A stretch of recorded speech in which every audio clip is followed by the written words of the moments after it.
નમસ્કાર મિત્રો, આજે સીધું ને સટમાં આપણી સાથે ગુજરાત પ્રદેશ કોંગ્રેસના અધ્યક્ષ અને માનનીય ધારાસભ્ય અમિત ચાવડા જોડાયા છે. અમિતભાઈ, આપનું સીધું ને સટમાં સ્વાગત છે. નમસ્તે હરિભાઈ. અમિતભાઈ, ગઈકાલે એવું લાગ્યું કે કોંગ્રેસ અહીંયા લડે છે, તમારી ટીંગાટોળી થઈ અને મને લાગે છે દિલ્હીમાં પણ રાહુલ ગાંધીની જે રીતે ટીંગાટોળી થઈ, એટલે કે રસ્તા ઉપર તમે છે ને લડવા માટે હવે મેદાને પડી ગયા છો. તો રાહુલ ગાંધીનો એક સંકલ્પ છે કે 2027માં ગુજરાતમાં મોદી શાહની પાર્ટી ભારતીય જનતા પાર્ટીને કોંગ્રેસ હરાવશે. તો એ દિશામાં તમે કદાચ પ્રયત્નશીલ હો એવું લાગ્યા વિના રહેતું નથી ગઈકાલની ઘટના જોયા પછી. બીજું કે નીટની પરીક્ષાના પેપર ફૂટ્યા પછી મને એવો ખ્યાલ છે કે મે મહિનાથી તમારી પાર્ટીએ, એનએસયુઆઈએ, યુથ કોંગ્રેસે એણે છે ને દરેક રાજ્યમાં આંદોલન શરૂ કર્યા હતા અને લાઠી ચાર્જ પણ ખાધો, લાઠીમાર પણ ખાધો અને જેલમાં જવાનું પણ બન્યું. અને દિલ્હીમાં અત્યારે જે ચાલી રહ્યું છે એમાં વડાપ્રધાનના નિવાસસ્થાનની સામે રાહુલ ગાંધીના નેતૃત્વમાં સાંસદોએ જે ધરણા કર્યા એ પછી એમની સાથે જે દુર્વ્યવહાર કર્યો પોલીસે, અને એના પહેલા જંતર મંતર ઉપર પોલીસે જે અત્યાચાર ગુજાર્યો, અને આજે વિપક્ષોની જે બેઠક મળી વિપક્ષી નેતાઓની, જેમાં આમ આદમી પાર્ટી અને ડીએમકે સિવાયના તમામ વિપક્ષોએ સર્વાનુમતે નક્કી કર્યું કે જ્યાં સુધી શિક્ષણ મંત્રી ધર્મેન્દ્ર પ્રધાનનું રાજીનામું ન અપાય ત્યાં સુધી સંસદમાં ચર્ચા નહીં થાય. તો આ ઘટનાક્રમ વિશે અને તમારી ગઈકાલની જે અહીંયાની લડત હતી, ગઈકાલે તમે જે રીતે દેખાવો કર્યા, ધરણા કર્યા, એના સંદર્ભમાં, અને આશ્ચર્યની વાત એ હતી કે તમે આંદોલન કરો અને ભારતીય જનતા પાર્ટી વાળા તમારા કાર્યાલય ઉપર આવીને પાછા પ્રતિ આંદોલન કરે. આ શું ચાલી શું રહ્યું છે અમિતભાઈ? હરિભાઈ, આમ તો કોંગ્રેસ પાર્ટી આઝાદીના સમયથી જ લડતી આવી છે. અંગ્રેજો સામે પણ લડ્યા હતા, અને તમે આટલા દિવસોમાં કે આટલા વર્ષોમાં જોશો તો દરેક મુદ્દે એગ્રેસિવ રીતે કોંગ્રેસ પાર્ટીએ હંમેશા મુદ્દાઓને ઉઠાયા છે ને એના માટે વિરોધ કે લડત પણ આપી છે. પણ જે તમે વાત કરી કે પરીક્ષામાં પેપર લીક થાય, આ નીટની પરીક્ષાનું પેપર તો હમણાં લીક થયું અને આખા દેશમાં એક મૂવમેન્ટ ઊભી થઈ. પણ ગુજરાતમાં પણ છેલ્લા કેટલાક વર્ષોમાં 24 કરતા વધારે પરીક્ષાઓના પેપર લીક થયા, પરીક્ષાઓ રદ થઈ, અને જે દરેક વખતે કોંગ્રેસ પાર્ટીએ મુદ્દાઓને ઉઠાવ્યા. મને આજે પણ યાદ છે કે જ્યારે બિન સચિવાલયની પરીક્ષાનું પેપર લીક થયું, એનએસયુઆઈએ મુદ્દો ઉઠાવ્યો, અમે વિધાનસભાના ઘેરાવ સુધીના કાર્યક્રમો આપ્યા, ત્યારે પણ લાઠીઓ ખાવી પડી હતી, વોટર કેનન ચાલ્યા હતા, કપડા ફાટ્યા, જેલમાં ગયા.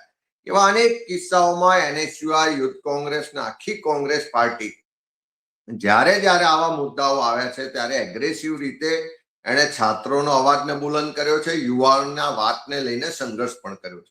પણ જે રીતે નીટની પરીક્ષાનું પેપર લીક થયું અને સૌથી પહેલો જો અવાજ કોઈ ઉઠાયો હોય તો કોંગ્રેસ પાર્ટીએ, એનએસયુઆઈ, યુથ કોંગ્રેસને એનાથી પણ આગળ વધી વિપક્ષના નેતા રાહુલ ગાંધીજીએ મુદ્દાને સ્ટ્રોંગલી ઉપાડ્યો. એ નીટના પેપર લીક થી જે લોકોને અસર થવાની, એવા વિદ્યાર્થીઓ સાથે, છાત્રો સાથે પણ સંવાદ કર્યો. એના પછી જે 21 જેટલા વિદ્યાર્થીઓએ આત્મહત્યા કરી, એના પરિવારો સાથે પણ સંવાદ કર્યો. એની વાતને લઈને છાત્રગુંજ કાર્યક્રમ કર્યો. અને તમે જુઓ કે આજે એનએસયુઆઈ, યુથ કોંગ્રેસ ને કોંગ્રેસ પાર્ટીના બેનર હેઠળ આખા દેશના અલગ અલગ રાજ્યોમાં, અલગ અલગ શહેરોમાં ખૂબ મોટા પ્રમાણમાં છાત્રગુંજ કાર્યક્રમ થઈ રહ્યો. અને છાત્રગુંજ કાર્યક્રમના માધ્યમથી જે આખી પરીક્ષા પદ્ધતિ પર સવાલ ઉભા થયા છે, જે આખી પરીક્ષા પદ્ધતિ ભ્રષ્ટ થઈ ચૂકી છે, ફેલ થઈ ચૂકી છે, સાથે સાથે શિક્ષણ વ્યવસ્થા આખી ભ્રષ્ટ થઈ છે. આખી શિક્ષણ વ્યવસ્થા પ્રાઇવેટાઇઝેશન થઈને એક ધંધો બની ગયો હોય એવી સ્થિતિનું નિર્માણ થયું છે. એની સામે જે વિદ્યાર્થીઓમાં આક્રોશ છે, જે એના પરિવારોને અસર થાય છે, જે આખા સમાજમાં વાત હતી, એ વાતને જો ઉજાગર કરવાનું કામ કર્યું હોય તો રાહુલજીના નેતૃત્વમાં આખા દેશમાં કોંગ્રેસ પાર્ટીએ કર્યું. જેમ તમે કીધું કે મે મહિનાથી જ અલગ અલગ કાર્યક્રમો આ મુદ્દાઓને ઉઠાવ્યા, અનેક જગ્યાએ લાઠીચાર્જો પણ થયા, ધરપકડો પણ થઈ, જેલમાં પણ પૂર્યા. તેમ છતાં કોંગ્રેસ પાર્ટીએ મજબૂતાઈથી આ મુદ્દા ઉઠાયા. કોઈ પણ વખત પેપર લીક થાય છે એટલે ખાલી જે પરીક્ષાર્થી હોય છે એને એકલાને અસર નથી થતી, પણ એની સાથે એના માતા પિતા જોડાયેલા હોય છે, ભાઈ બહેન જોડાયેલો, આખો પરિવાર જોડાયેલો, એ બધાની પર ખૂબ માનસિક વિપરીત અસર થતી હોય. લાંબા સમયથી તૈયારીઓ કરતા હોય, લાખો રૂપિયાનો એની પાછળ ખર્ચ થતો હોય અને અચાનક પેપર લીક થઈ જાય, એમાં કૌભાંડો થાય અને એનીથી આખી જે સમાજમાં સરકાર સામેની જે વિશ્વસનીયતા છે બિલકુલ ઉઠી ગઈ છે. અને આજે આક્રોશ અત્યારે આખા દેશમાં દેખાય છે. આજે જે જેનઝીસ રસ્તા પર ઉતર્યા છે એની પાછળનું જો કોઈ એકમાત્ર કારણ હોય તો હવે એમને આ સરકારમાં વિશ્વાસ નથી, આ પરીક્ષા પદ્ધતિમાં વિશ્વાસ નથી, આ શિક્ષણ વ્યવસ્થા છે એમાં બદલાવની માંગ કરી રહ્યા છે. કારણ કે પરીક્ષાઓ અને એ તો એક વાત છે, પણ જે અત્યારે શિક્ષણ વ્યવસ્થા છે, પ્રાઇવેટાઇઝેશન થયું, મોંઘું શિક્ષણ થયું અને ડિમાન્ડ અને સપ્લાય વચ્ચેની જે ગેપ ઊભી થઈ છે કે તમે કોઈ અભ્યાસક્રમમાં અભ્યાસનું એડમિશન લો છો, પછી જ્યારે પાસ થઈને બહાર આવો છો ત્યારે નોકરી મળશે કે કેમ એની અનિશ્ચિતતાઓ છે. જે પ્રાઇવેટ નોકરીઓ મળતી હતી એમાં પણ ખૂબ ઘટાડો થયો છે, એન્ટરપ્રેન્યોર હતા એમાં પણ ખૂબ ઘટાડો થયો છે. જે આર્થિક વ્યવસ્થાઓમાં અત્યારે મંદી છે એના કારણે પણ ખૂબ મોટી અસર થઈ.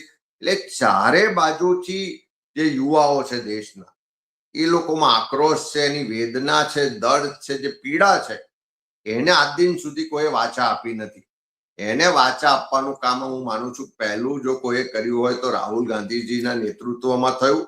અને ત્યાર પછી જે દિલ્હીમાં પ્રદર્શનો થયા, એ પ્રદર્શનોમાં સ્વયંભૂ લોકો જોડાયા, યુવાનો જોડાયા. જો સરકારની જવાબદારી હતી કે આખા દેશમાંથી જે રાહુલ ગાંધીજીએ પહેલે દિવસથી માંગ ઉઠાવી, છાત્રોએ ઉઠાવી કે શિક્ષણ મંત્રી રાજીનામું આપે. ઘણા બધા લોકો આર્ગ્યુમેન્ટ કરે છે કે રાજીનામું આપવાથી શું આ પ્રશ્નનું સમાધાન થશે, પણ રાજીનામું એટલા માટે માંગવામાં આવે છે કે કોની પાસે માંગે? જે લોકોના હાથમાં સત્તા હોય, જે લોકો શાસન કરતા હોય, જેની જવાબદારી હોય અને એમાં ક્યાંક ચૂક થાય, એમાં ખોટું થતું હોય, કૌભાંડ થતું હોય કે પેપર લીક થતું હોય, તો સૌથી પહેલી નૈતિક જવાબદારી એની બને છે જે સત્તા પર બેઠા છે. તો ખરેખર ભારતીય જનતા પાર્ટી તો છાશવારે રાજીનામા માંગતી હતી જે રીતે વિપક્ષમાં હતા ત્યારે. ભૂતકાળમાં તમે જોયું હશે કે માધવરાવ સિંધિયાજી હતા, એક પ્લેન ક્રેશ થાય તો રાજીનામું માટેની એ કરે. કોઈ રેલવે મંત્રી હોય, રેલવેની એક દુર્ઘટના થાય તો રાજીનામું આપતા. મહારાષ્ટ્રના મુખ્યમંત્રી અશોક ચૌહાણ હતા, એ વખતે પેલા એક ફ્લેટના આવંટન જે ડ્રો થયો એમાં ભ્રષ્ટાચારનો આક્ષેપ થયો તો એવા અનેક દાખલા જુદી જુદી સરકાર. ભારતીય જનતા પાર્ટીએ એમની રાજીનામું માંગ્યું હતું, રાજીનામું મુખ્યમંત્રી તરીકે આપ્યું.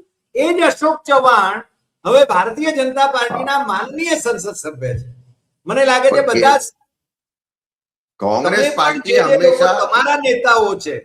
મને લાગે છે હમણાં કોઈએ યાદી પણ પ્રસારિત કરી છે કે 80 જેટલા નેતાઓ એ ભારતીય જનતા પાર્ટીમાં, એટલે મને લાગે છે ભારતીય જનતા પાર્ટીમાં નેતાઓને તો કાતરા ખાઈ ગયા છે એવું લાગે છે.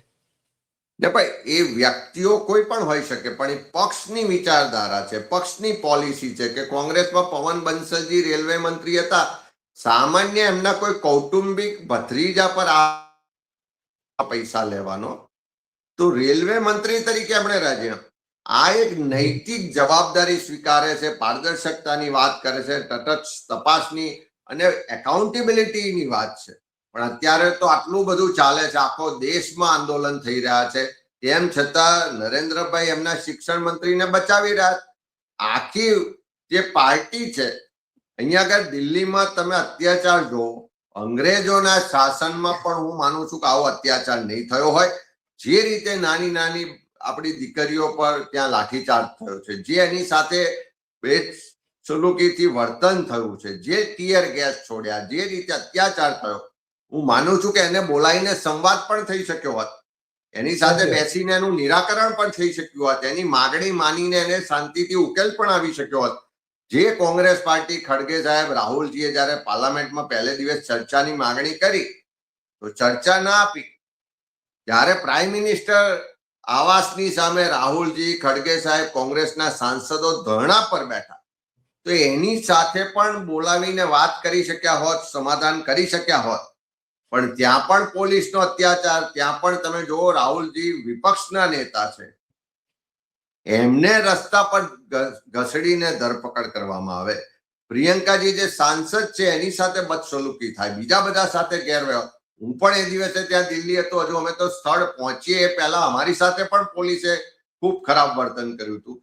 અને એનાથી આ તો આખી જે અત્યાચારો થયા, આખો જે એપિસોડ થયો આ બનાવો, એમાંથી લાજવાને બદલે, જવાબદારી સ્વીકારવાને બદલે, એની દેશના લોકોની માફી માંગવાને બદલે હદ તો ત્યારે થાય કે ગુજરાત ભાજપના પ્રદેશ અધ્યક્ષ ને એના નેતાઓ લાજવાને બદલે ગાજતા હોય એવી રીતે કોંગ્રેસ ઓફિસનો ઘેરાવો કરવાને અહીંયા આગળ વિરોધ કરવા આવે. અહીં જયારે અમે આ છાત્રોની વાતને લઈને, છાત્રોના લાઠીચાર્જને જે અત્યાચાર થયો એના વિરોધમાં શિક્ષણ મંત્રીનું રાજીનામું માંગવાની વાતને લઈ અને અમે જયારે વિરોધ કરવા નીકળીએ, હજુ કોંગ્રેસ ઓફિસથી રોડ પર જઈએ ત્યાં તો પોલીસ આવી જાય, ઘસડીને અમને બધાને લઈ જાય. તમે એના ફૂટેજ જોયા હશે, ફોટા જોયા હશે કે જબરજસ્તી ઘસડીને અમારા ધારાસભ્ય ઇમરાન ખેડાવાળાને રીસરામ જમીન પર ઘસડીને લઈ જાય, મારા જેવાને ટીંગાટોળી કરીને લઈ જાય. ત્યારે કોઈ પોલીસને એની એ ના દેખાય, પણ તરત પાછા એ જ દિવસે બપોરે અચાનક જ ભાજપ તરફથી કોંગ્રેસ ભવનનો, રાજીવ ગાંધી ભવનનો ઘેરાવો અને વિરોધનો કાર્યક્રમની મંજૂરી માંગવામાં આવે. આ પોલીસ મંજૂરી આપે અને પાછા ડીજે જાણે બેન્ડ વાજા સાથે એની બારાત કાઢવાની હોય એ રીતે ડીજે લઈને વિરોધ કરવા આવે. એટલે છાત્રોની વાત કરવા વાળાને મંજૂરી નહીં, પોલીસ અત્યાચાર જે કર્યો એનો વિરોધ કરવા માટેની મંજૂરી નહીં, શિક્ષણ મંત્રીનું રાજીનામું માંગવા માટેનો કાર્યક્રમ ના થઈ શકે. પણ એમનો ઘરાસ લૂંટાઈ ગયો હોય, એમની પોલ ખુલી ગઈ હોય ને એમને જાણે ફેસ સેવિંગ કરવા માટે અહીંયા આગળ વિરોધ કરવાનો એવી રીતે એને મંજૂરી આપવામાં આવે. એટલે હું માનું છું કે અત્યારે દેશ દુનિયા બધા જ જોઈ રહ્યા છે કે આ ભારતમાં હવે લોકશાહીનું શાસન છે કે તાનાશાહોનું શાસન છે, આ અંગ્રેજોનું રાજ છે કે લોકશાહી છે, એ આજે આખી દેશને દુનિયા જોઈ રહી છે. મને લાગે છે કે હવે પછીના જે કાર્યક્રમો તમારા યોજવામાં આવશે એ કાર્યક્રમો કયા પ્રકારના રહેશે? કારણ કે આ તો સતત સરકાર સામે તમારે જજુમવું પડશે, કારણ કે પેલા તો બ્રિટિશ હતા, આ લોકો તો દેશી તાનાશાહો છે. પેલા લોકો તો કદાચ અદાલતોને માનતા હતા, આ લોકો તો અદાલતોને નથી માનતા. એટલે હવે પછીના કાર્યક્રમો તમે કેવા આપો છો? અરે ભાઈ, આખા દેશમાં છાત્રગુંજનો કાર્યક્રમ ચાલે છે. જે રીતે રાહુલજીએ પહેલા અલગ અલગ ગ્રુપ્સમાં બધા સાથે સંવાદ કર્યો ને રાજસ્થાન કોટામાં ઓપન ફોરમમાં સંવાદ થયો, એ પેટર્નથી આખા દેશના અલગ અલગ રાજ્યોમાં, શહેરોમાં અને જિલ્લાઓમાં અત્યારે છાત્રગુંજનો કાર્યક્રમ ચાલે છે. એના માધ્યમથી અમારા એનએસયુઆઈ, યુથ કોંગ્રેસ ને કોંગ્રેસના કાર્યકરો વિદ્યાર્થીઓને મળી રહ્યા છે. અલગ અલગ સ્કૂલ, કોલેજ, ક્લાસીસ કે જ્યાં પીજીમાં બધા રહે છે એમને મળી રહ્યા છે. છાત્રગુંજ સાથે રજીસ્ટ્રેશન કરાવી રહ્યા છે અને એની પાસે પ્રશ્નો પૂછી રહ્યા છે કે આ જે ભ્રષ્ટ શિક્ષણ વ્યવસ્થા છે એમાં બદલાવ માટે શું શું કરવું જોઈએ. આ પરીક્ષા પદ્ધતિમાં હવે કોઈને વિશ્વાસ નથી રહ્યો તો એને ફૂલ પ્રૂફ કરવા માટે શું કરવું જોઈએ. આ શિક્ષણમાં વ્યવસ્થાઓ જે કોર્સિસ છે, ડિમાન્ડ અને સપ્લાય વચ્ચે ગેપ ઊભી થઈ છે, જે યુવાઓ છે એનું ભવિષ્ય ધૂંધળું દેખાઈ રહ્યું છે, એના માટે શું ફૂલ પ્રૂફ વ્યવસ્થા હોવી જોઈએ એ સૂચનો અમે લઈ રહ્યા છે. એને લગતા જુદા જુદા કાર્યક્રમો થઈ રહ્યા છે. જ્યાં કાર્યક્રમો થાય છે ત્યાં કોંગ્રેસના નેતાઓ ઓછું બોલે અને વિદ્યાર્થીઓને બોલવા માટેનું પ્લેટફોર્મ આપી રહ્યા છે. તમે ગઈકાલે જોયું હશે તો રાજકોટ કાર્યક્રમ થયો, એ પહેલા અમદાવાદમાં થયો, અલગ અલગ બીજા જગ્યાએ પણ કાર્યક્રમો થઈ રહ્યા. બધી જ જગ્યાએ અમારા પ્રયત્ન છે કે જે વિદ્યાર્થીઓ છે, યુવાનો છે, એનામાં ખૂબ સારું વિઝન છે, એનામાં નવા વિચાર છે, નવા આઈડિયા સાથે આખા દેશની સિસ્ટમ બદલવા માંગે છે. તો એના વિચાર, આઈડિયાને લઈ અને અમે આવનારા સમયનું એક પોલિસી પણ બનાવવા માંગીએ છીએ. અને એને સાથે સાથે અત્યારે જે અત્યાચારો થયા દિલ્હીમાં, જે અત્યારે શિક્ષણ પ્રધાન હજુ પણ રાજીનામું નથી આપતા, તો એના માટેના પણ કાર્યક્રમો સાથે આવનારા દિવસોમાં અત્યારે તમે જુઓ જિલ્લે જિલ્લે પણ અમારા કાર્યક્રમો વિરોધના થઈ રહ્યા છે. હજુ પણ છાત્ર ગુણના કાર્યક્રમ કરવાના છીએ. અમદાવાદ ખાતે પણ મોટા કાર્યક્રમ થશે. પણ અમારો એક પ્રયત્ન છે ખાલી વિરોધ કરવા પૂરતો નહીં, પણ આખી શિક્ષણ વ્યવસ્થામાં જે અવિશ્વાસ ઉભો થયો છે, પરીક્ષા પદ્ધતિમાં અવિશ્વાસ ઉભો થયો છે, એમાંથી કેવી રીતે યુવાઓને વિશ્વાસ અપાવી શકાય, કેવી રીતે આ વ્યવસ્થા બદલી શકાય, કેવી રીતે પારદર્શક પરીક્ષા વ્યવસ્થા ઊભી થાય કે કોઈ પણ યુવાનના ભવિષ્ય સાથે કોઈ ચેડા ના થાય, એવી વ્યવસ્થા ઊભા કરવાનો અમારો એક સંનિષ્ઠ પ્રયાસ છે. અને જ્યાં કોંગ્રેસ શાસિત રાજ્યો છે ત્યાંથી એની શરૂઆત કરીશું. અને આવનારા સમયમાં જે દેશમાં પરિવર્તન આવવાનું, ત્યારે આખા દેશ લેવલે પણ એને પ્રસ્થાપિત કરવાનો પાર્ટીનો વિચાર છે. હું માનું છું કે અત્યારે જે દિલ્હીમાં યુવાનો પર અત્યાચાર થયો એની પણ ન્યાયિક તપાસ થાય, જવાબદારો પર કડકમાં કડક કાર્યવાહી થવી જોઈએ. અને સૌથી પહેલી જે આખા દેશના યુવાનોની, બધા જ લોકોની માંગણી છે કે સરકાર પોતાની જવાબદારી સ્વીકારે, એકાઉન્ટેબિલિટી ફિક્સ કરે અને શિક્ષણ મંત્રીનું રાજીનામું લે. રાજીનામું આપે નહીં તો વાંધો નહીં, પણ એને હટાવવા જોઈએ. નરેન્દ્રભાઈ મોદીએ કે અમિત શાહે જે આ દિલ્હીમાં બનાવ બન્યા, જે બર્બરતાપૂર્વક અત્યાચાર થયો, એના માટે દેશની માફી માંગવી જોઈએ. અને એની સાથે દેશની પાર્લામેન્ટમાં ખુલ્લી ડિબેટ થવી જોઈએ કે આ કેમ આવા પ્રશ્ન ઉભા થયા, કેમ વારે વારે પેપર લીક થાય છે. છેલ્લા 12 વર્ષમાં લગભગ 150 જેટલી પરીક્ષાઓના પેપર લીક થયા, એની જવાબદારી કોણ? લગભગ કરોડો લોકો વિદ્યાર્થીઓ આમાં પરીક્ષામાં બેસતા, એના ભવિષ્ય સાથે ચેડા થયા. અબજો રૂપિયાના પૈસા ખર્ચ કર્યા પછી પણ જ્યારે પરીક્ષા પદ્ધતિ યોગ્ય રીતે ના થતી હોય, તેના માટે જવાબદાર કોણ? આ પ્રશ્નો જે દેશની જે યંગ જનરેશન પૂછી રહી છે, એનો જવાબ આપવાની જવાબદારી પણ જે શાસકો છે એમની છે. ત્યારે હું માનું છું કે આવનારા દિવસોમાં વધારે તાકાતથી એ જવાબ માંગીશું. અમિતભાઈ, છેલ્લે એક પ્રશ્ન પૂછું કે રાહુલ ગાંધીની ગુજરાત મુલાકાતની નજીકના ભવિષ્યમાં કોઈ સંભાવના ખરી?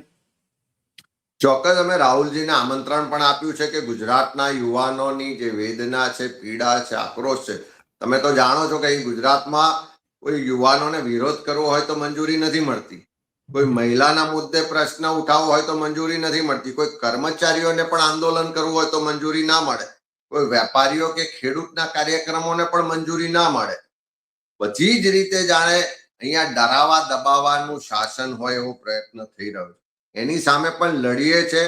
એની સામે પણ ખેડૂત આંદોલનનો મુદ્દો હોય કે અત્યારે વિદ્યાર્થીઓનો પ્રશ્ન, એના માટે લડીએ છે. અને અમે રાહુલજીને પણ આમંત્રણ આપ્યું છે કે આ લડાઈમાં અહીંના જે અમારા કોંગ્રેસના કાર્યકરો છે, અહીંના યુવાનો છે, અહીંના ખેડૂતો છે, એમને માર્ગદર્શન આપવા માટે, એમનો હોસલો બુલંદ કરવા માટે, એમને હિંમત આપવા માટે, એમને પણ આવવા માટે અમે આમંત્રણ આપ્યું છે. હું માનું છું કે એમણે હા પણ પાડી છે.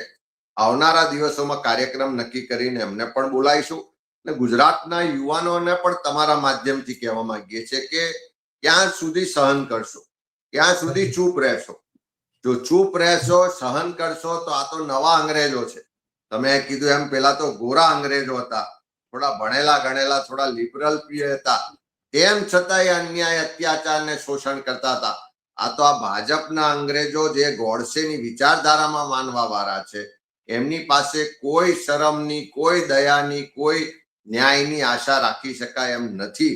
તો એ નવી આઝાદીની લડાઈ લડવી પડશે ને એના માટે જેમ દિલ્હીમાં આખા દેશના યુવાનો રસ્તા પર ઉતર્યા, એ જ રીતે ગુજરાતમાં પણ કોઈ જાતિ, ધર્મ, બીજો ભેદભાવ રાખ્યા સિવાય પક્ષાપક્ષીથી પર રહીને બધા જ યુવાનોએ ખુલીને બહાર આવવું પડશે.